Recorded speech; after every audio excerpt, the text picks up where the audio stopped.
بسم اللہ الرحمن الرحیم، اللہ کے نام سے شروع جو نہایت مہربان رحمت والا ہے۔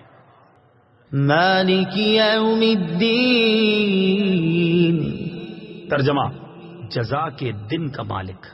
مالک یوم الدین، جزا کے دن کا مالک۔ تفسیر صراط الجنان میں اس کی تفسیر کچھ اس طرح ہے: جزا کے دن سے مراد قیامت کا دن ہے کہ اس دن نیک اعمال کرنے والے مسلمانوں کو ثواب ملے گا اور گناہگاروں اور کافروں کو سزا ملے گی، جبکہ مالک اسے کہتے ہیں جو اپنی ملکیت میں موجود چیزوں میں جیسے چاہے تصرف کرے۔ اللہ تعالیٰ اگرچہ دنیا اور آخرت دونوں کا مالک ہے، لیکن یہاں قیامت کے دن کو بطور خاص اس لیے ذکر کیا تاکہ اس دن کی اہمیت دل میں بیٹھے۔ نیز دنیا کے مقابلے میں آخرت میں اللہ تعالیٰ کے مالک ہونے کا ظہور زیادہ ہوگا، کیونکہ اس دن کسی کے پاس ظاہری سلطنت بھی نہ ہوگی جو اللہ تعالیٰ نے دنیا میں لوگوں کو عطا فرمائی تھی۔ اس لیے یہاں خاص طور پر قیامت کے دن کی ملکیت کا ذکر کیا گیا۔